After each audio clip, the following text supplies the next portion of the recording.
Bueno, bienvenidos, buenas tardes, bienvenidos a todos. Vamos a dar inicio a esta sesión de oclusión de la orejuela de aurícula izquierda como prevención del stroke isquémico agudo en pacientes con fibrilación auricular no valvular. Contamos nuevamente con un living de expertos. Nuevamente bienvenido el doctor Eulogio García, a José María Cubero, a Aníbal Damonte, Diego Grinfeld, especialmente a un amigo que es electrofisiólogo muy destacado de la ciudad, Leo Oneto. Muchas gracias por estar acá. Y a un panel muy destacado, mi amigo Juan Rayev, neurólogo. Muchas gracias por estar, Juan. Vanessa Fuchs, neurointensivista e intensivista, terapista. Gracias por estar acá. Santiago Bogen, un importante hematólogo. Gracias por estar acá, Santiago.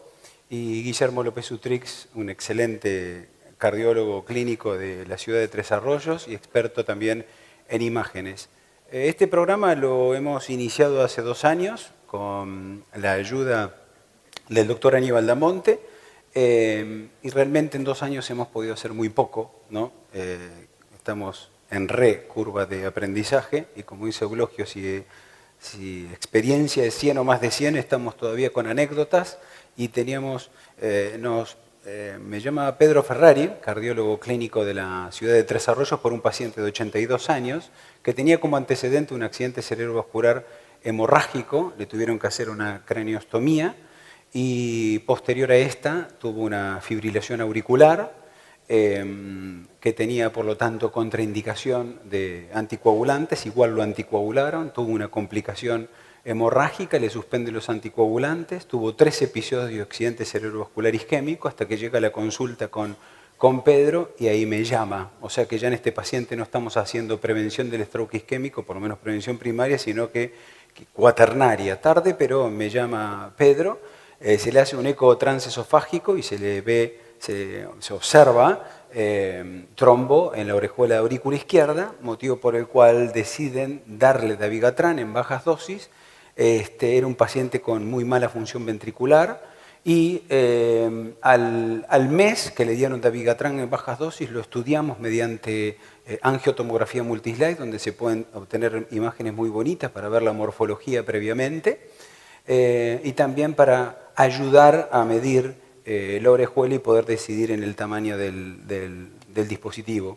Nosotros utilizamos un dispositivo que es el Amulet, no tengo los videos, pero este procedimiento, como ustedes ven, pusimos un pigtail, lo medimos, estamos cerrando la orejuela, el cierre fue exitoso, esta es la guía del procedimiento mediante un eco transesofágico y vemos el resultado final en el cual no teníamos leak, estábamos muy conformes y fue un muy bonito procedimiento, aquí ya lo habíamos liberado. Y los 8 casos que hemos realizado en nuestras anécdotas o nuestra propia experiencia es así, pacientes que llegan muy tarde y de consultas casuales, ¿no? Y de gente que está informada. Quizás existen diferentes fuentes cardioembólicas, como en el 10% el infarto agudo de miocardio, el 10% trombos en el ventrículo, válvulas nativas, válvulas protésicas, diferentes escenarios, pero en el 50% es la fibrilación auricular no valvular. Y el trombo en la fibrilación auricular no valvular, en más del 90% de los casos se aloja en la orejuela de la aurícula izquierda, que es una prolongación de la aurícula izquierda, que tiene como características morfológicas paredes delgadas, tiene diferentes morfologías que vamos a ver la importancia, con uno o múltiples lóbulos y un ostium de forma ovoidea. No hay duda que por ahora uno sigue las guías, hacemos medicina basada en la evidencia y con nivel de evidencia A, el tratamiento de elección son los anticoagulantes, como por ejemplo los antagonistas de la vitamina K o la warfarina, que ha reducido entre un 40 y un 60% los eventos isquémicos cerebrales, Pero sabemos que también tiene sus limitaciones, como la estrecha ventana terapéutica, interacciones con alimentos, interacciones farmacológicas, su riesgo de sangrado, la necesidad frecuente de controles de RIN, pacientes con RIN inestables, ¿no es cierto?, o muy lábiles, y también la compliance de los pacientes. Y se supuso y se tenía esperanza que los nuevos anticoagulantes superen el problema de los antagonistas de la vitamina K y realmente tienen un perfil de seguridad y eficacia muy bueno. Sin embargo, una de las limitaciones también son los eventos adversos gastrointestinales, el riesgo de sangrado y sobre todo esto que ocurre con toda la farmacología, como es una discontinuación mayor del 30% en 2 años con Dabigatran.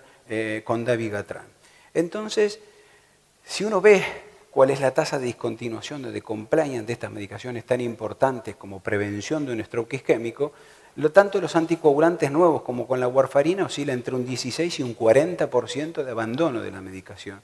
Y las tasas de sangrado no son despreciables, de entre un 4 y un 8%. El riesgo siempre existe del ACV hemorrágico en un 1% de los pacientes y si volvemos al paciente que sangró, le damos la medicación de nuevo anticoagulante, tiene un mayor riesgo de resangrado entre un 2 o un 13. Otro problema también es que el sitio más frecuente de sangrado es el tubo digestivo, pero una vez que sangra más del 25% no vuelven a tomar la medicación anticoagulante. Y otro escenario que ocurre en el 11,6% de los pacientes con fibrilación auricular no valvular es el estadio final de la función renal o los pacientes en hemodiálisis, y no estamos hablando también los pacientes con hepatopatías. Entonces sí me gustaría preguntarle a Juan, a Santiago, a Vanessa, a los 4, hay un pool de pacientes, no hay duda que tienen que estar anticoagulados, pero hay un pool de pacientes que por diversas razones no pueden tomar anticoagulantes y están desprotegidos en la prevención del stroke isquémico agudo. ¿Con qué frecuencia lo ven ustedes en el consultorio? Si podemos ser breves, así le damos dinámica a la discusión. ¿Con qué frecuencia lo ven en su consultorio y cuál es el enfoque terapéutico de ustedes en estos pacientes? La frecuencia es alta, que nosotros vemos pacientes no anticoagulados cuando deberían estar anticoagulados, y para nosotros los neurólogos en particular es bastante alarmante porque sabemos lo catastrófico que es tener un stroke de tipo cardioembólico para un paciente. Entonces nosotros siempre cuando interrogamos sobre eso,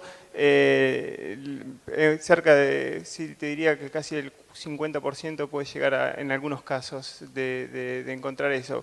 El tema es que la principal causa, muchas veces, que a mí me toca ver, es más por el miedo que nosotros tenemos los médicos a generarle la hemorragia al paciente con el tratamiento, que a las propias contraindicaciones que tiene el paciente para un tratamiento anticoagulante, al menos a la luz de los nuevos anticoagulantes orales y la frecuencia de hemorragias intracraneales que tienen los nuevos anticoagulantes orales. O sea, del mayor porcentaje de pacientes que yo veo que tendrían que estar en tratamiento y no lo reciben, la mayoría no es porque tengan una contraindicación formal para recibir el tratamiento anticoagulante, sino que influyen otras razones, y dentro de una de las que nosotros vemos y que todavía no entendemos muy bien por qué, es el miedo mismo de nosotros como profesionales para indicar un tratamiento adecuado.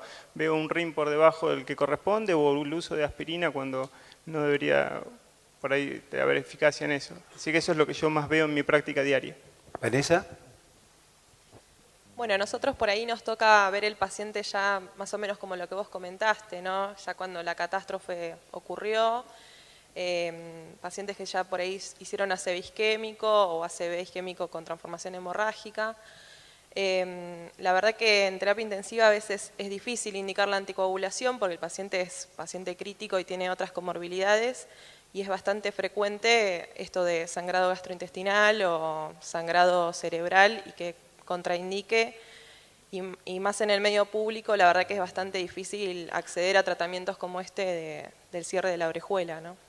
Es bastante frecuente. Santiago, como hematólogo me interesa mucho tu opinión. Sí, yo creo que dividiría un poco el grupo etario o las características del paciente, porque me parece que en la gente joven es difícil que no anticoagulemos una FA que tiene criterios. Si hay muchos casos, evidentemente hay un error ahí, pero dudo que haya muchos casos en gente joven. Sí, me parece que con la gente más añosa es muy difícil, si bien un score de Hasbled elevado nos puede dar miedo anticoagular a un paciente añoso, eso no lo contraindica, simplemente nos impone que tenemos que ser muy cuidadosos con los factores de riesgo asociados que pueden contribuir al sangrado. Pero con aquellos que no pudieron tomar la anticoagulación, ya sea porque sangraron, tuvieron un ACV isquémico. Sí, no, ¿cuál es la...? hablando de prevención primaria, digamos, en los pacientes añosos es muy difícil hacer ese seguimiento porque por ahí el paciente no tiene una compliance importante, no entiende lo que está tomando, no entiende los riesgos y no está por ahí bien acompañado. Y esos son los que yo creo que tenemos muchos no anticoagulados y deberían estar anticoagulados.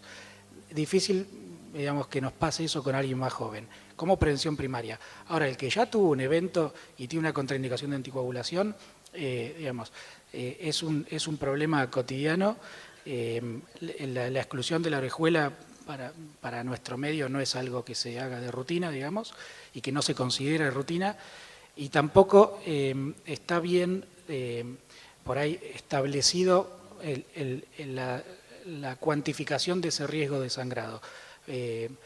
Me parece que la aplicación de los scores sirve a los fines de la discusión de una mesa, pero de la forma que trabajamos en el consultorio se reduce mucho más a la realidad circunstancial del paciente que a las tildes que uno puede ir haciendo del score de Haslet o de la indicación de la anticoagulación. Entonces, cuando hay un paciente que sangró, uno ve mucho más el entorno de cómo vive esa persona, cómo accede, digamos, a un tratamiento o a un seguimiento, y tenemos grandes deficiencias en ese marco que me parece que se anteponen a la discusión fina de cuál es el riesgo de resangrado o no. Creo que esa es nuestra realidad, digamos, desde la hematología y puntualmente porque vemos muchos pacientes muy grandes en edad, ¿no? Guillermo. Sí, yo creo que el accidente cerebrovascular y sobre todo el accidente cerebrovascular embólico tiene una alta chance de que el paciente quede incapacitado, ¿sí? Y es realmente para la persona una catástrofe en muchas situaciones. Entonces, yo creo en mi práctica y creo también en la de mis colegas en Tres Arroyos que en general tratamos de anticoagular a todos los pacientes que tengan indicación. Obviamente utilizamos las guías tanto para indicar la anticoagulación como para evaluar el riesgo hemorrágico y esas guías las aplicamos a cada paciente en particular. No me ha pasado generalmente encontrar un paciente que tenga una contraindicación estricta de anticoagulación. Si hay situaciones por ahí transitorias, como puede ser un paciente que tiene una hemorragia digestiva o algún evento de sangrado, que si uno hace el tratamiento adecuado, ese paciente después sí puede, con los cuidados necesarios, y si tiene un riesgo elevado de ACV, ser anticoagulado. Pero bueno, creo justamente el paciente que tiene una contraindicación estricta, la oclusión de la orejuela seguramente sea una opción para tratar de prevenir el stroke. Obviamente también hay que tener en cuenta que no solamente en la orejuela se forman trombos, se pueden formar en el cuerpo de la aurícula, se pueden formar también en la aurícula derecha, pero bueno, en pacientes con contraindicación estricta seguramente es una opción a tener en cuenta. No, totalmente. Es el sitio donde más se localizan, pero no es el 100%. Este es un gráfico para que todos entiendan que es ocluir con un dispositivo el origen de la orejuela para que no entre sangre, no se forme trombo y embolice. Respecto a las recomendaciones, doctor Eulogio, usted que también, no tengo que presentarlo de nuevo, pero fue el primero que cerró una orejuela en España y es uno de los líderes de opinión en cardiología estructural y también en oclusión de orejuela de aurícula izquierda. En su vasta experiencia, ¿qué servicios son los que le derivan a usted el paciente o lo que le consultan por pacientes en donde hay que cerrar la orejuela y cuál es el motivo clínico de la consulta? Al contrario de lo que reiteradamente nos hemos quejado de los neurólogos en el asunto del FOP, yo creo que los neurólogos sí que son una fuente grande de referir pacientes porque sí, como ha apuntado el primero que ha hablado, sí que son conscientes de cuál es la tragedia que supone el que el paciente tenga un accidente cerebrovascular, sobre todo esto por una embolia cardioembólica, ¿no? O sea, por un problema originado en eso que van a ser trombos grandes y accidentes cerebrovasculares muy grandes. Nuestra fuente principal son los cardiólogos porque a ellos acuden primero, los cardiólogos clínicos a ellos acuden primero los neurólogos, los gastroenterólogos y los geriatras, fundamentalmente. Pero yo el comentario que quería hacer es que yo creo que cuando los americanos hicieron el PROTECT, se hicieron un gran favor a ellos y probablemente a muchos pacientes, pero nos hicieron un gran perjuicio al resto, porque ellos demostraron, hacer primero, en malas condiciones que tenían, porque no tenían gran experiencia en hacer transeptal y por eso tuvieron bastantes problemas en el PROTECT con el taponamiento, pero sin embargo al final han demostrado que a 5 años sí que los pacientes a los que se les excluye la orejuela tienen menos mortalidad que los pacientes tratados con anticoagulación. O sea que en Estados Unidos prácticamente todos los pacientes son tributarios, sobre todo los que pueden recibir anticoagulación sin problemas, no tienen ninguna contraindicación, son tributarios de cierre de orejuela. Es mucho más difícil hacerlo en pacientes con contraindicación, porque de entrada no tienes un referente para poder comparar, y segundo porque, yo creía que esta terapia iba a aumentar muchísimo en el tiempo y empezó aumentando mucho, pero ahora hemos visto un frenazo, por lo menos en España, y la razón fundamental es porque los cardiólogos clínicos, que es nuestra mayor referencia y donde acuden los otros especialistas, creen que la mayor parte de los problemas se pueden solucionar con nuevos anticoagulantes. Nosotros lo que estamos observando es que estos pacientes a los que se cambian nuevos anticoagulantes, que muchas veces el paciente acepta muy gustosamente porque no precisa control, en fin, pues el problema es que sangran prácticamente igual cuando se les pone a las dosis adecuadas, solo que un poquitín más tarde. Entonces estamos recibiendo más tarde a esos pacientes, ¿no? En fin, esto es respecto a la referencia. Ya seguiremos hablando de otras cosas. Pero... Sí, Leo, no hay duda que lo ideal es eliminar la arritmia mediante ablación por radiofrecuencia, ¿no? Pero sí discutíamos el otro día contigo y creo que todo cuando empezó era eliminar la arritmia y evitar el tratamiento prolongado con la anticoagulación. Pero en realidad, ¿cuáles son los candidatos a una ablación por radiofrecuencia de estos pacientes? ¿Cuál es la tasa de éxito de ustedes? ¿Y qué pasa con la anticoagulación? Bueno, básicamente son objetivos totalmente distintos los de la anticoagulación o el cierre de orejuela en contraposición con la ablación. La ablación, lo que uno busca es que el paciente tenga menos fibrilación auricular, que el paciente tenga menos síntomas, que el paciente, o que no los tenga, lo ideal obviamente, que el paciente que tiene una taquicardiomyopatía mejore su función.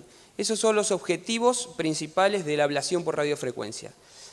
No tiene nada que ver ponerse como objetivo al ablacionar a un paciente que deje de tomar el anticoagulante o no hacerle un cierre de orejuela. Son cosas que pueden ir tranquilamente de la mano. De hecho hay estudios chicos con diferentes dispositivos que se han hecho las dos cosas: cierre de orejuela para evitar la tromboembolia y a su vez ablación por radiofrecuencia para evitar que el paciente tenga fibrilación auricular. O sea, no se contraponen, sino que son complementarios. El paciente que se le hace una ablación por radiofrecuencia de fibrilación auricular, no se le va a sacar el anticoagulante si tiene indicación de anticoagulación.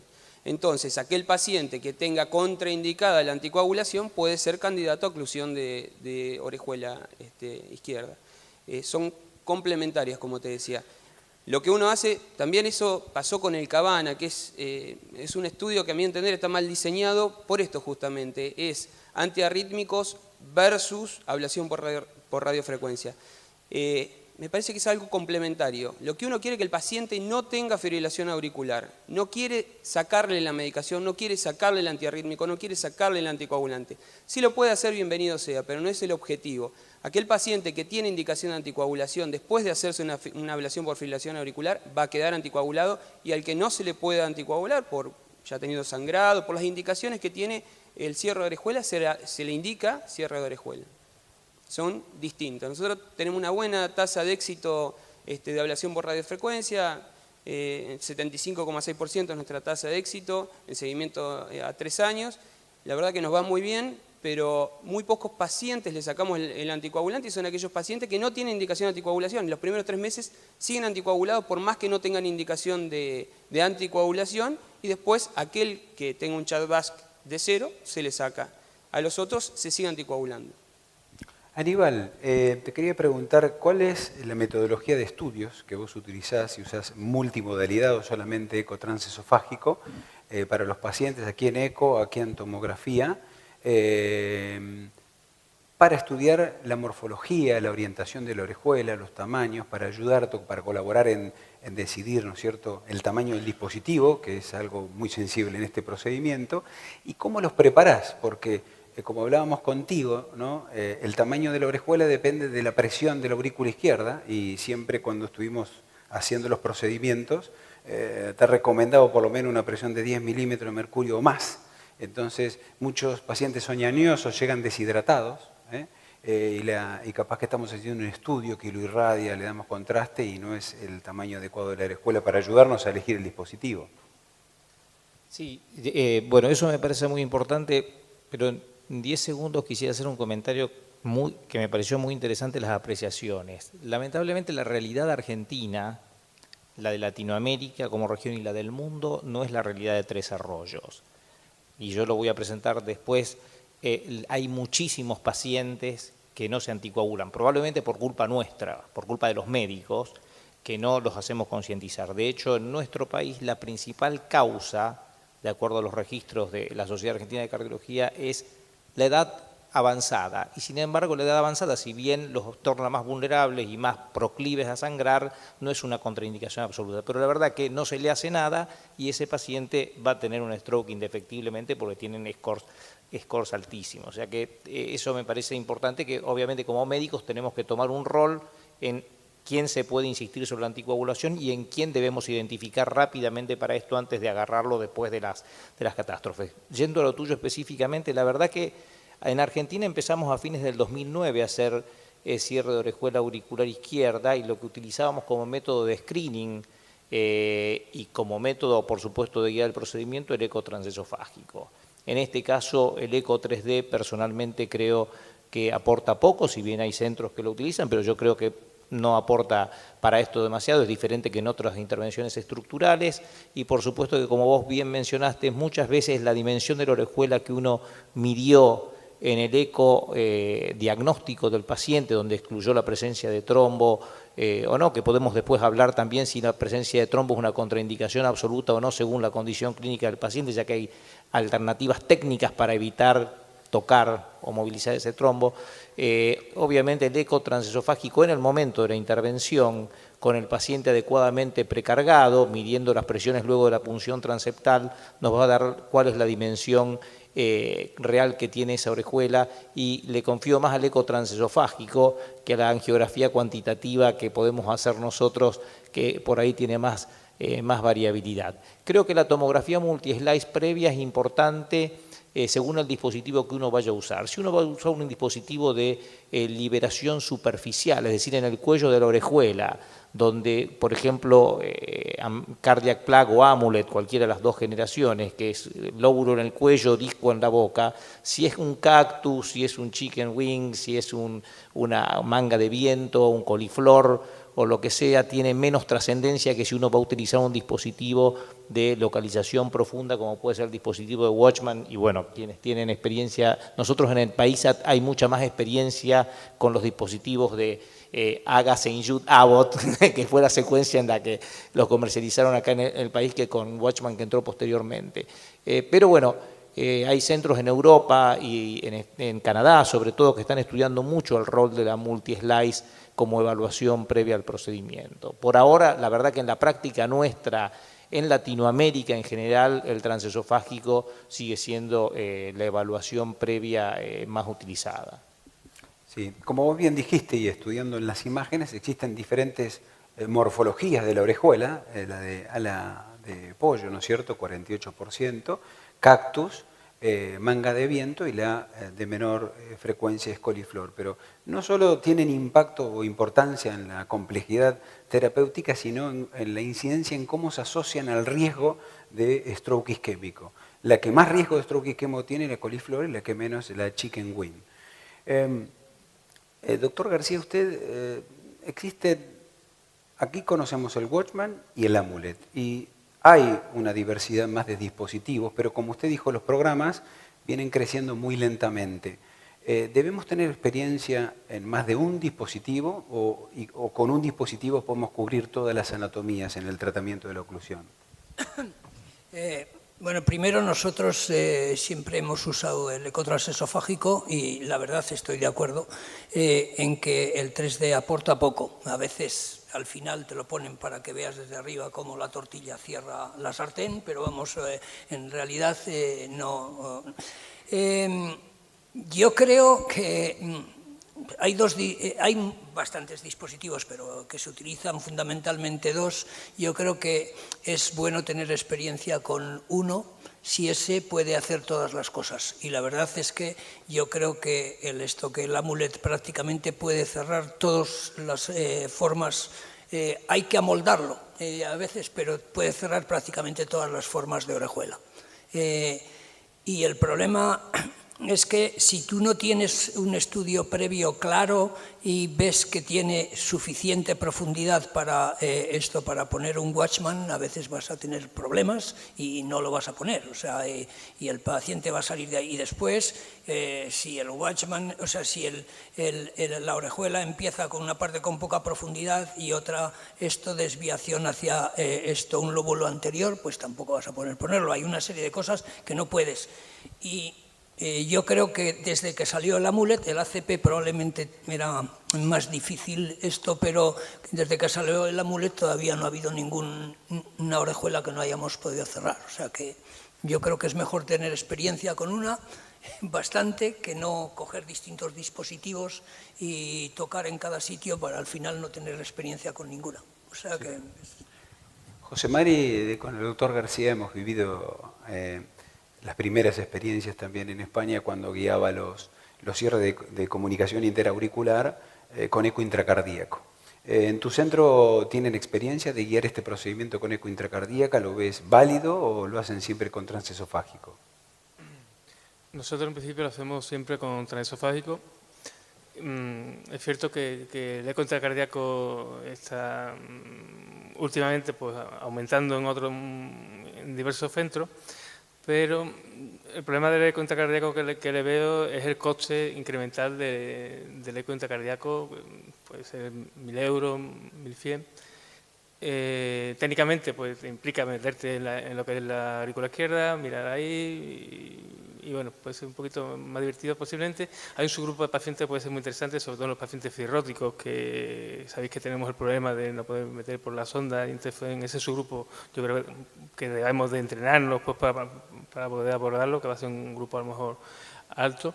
Pero ahora lo último que estamos haciendo en los centros es usar un eco transesofágico pero de pediátrico. Y entonces eso te va a permitir, en vez de con intubación, anestesia general, hacerlo con sedación. Y posiblemente el coste es mucho menor que el eco intracardíaco y hacer un procedimiento pues mucho más liviano en pacientes añosos, no tener que intubarlo.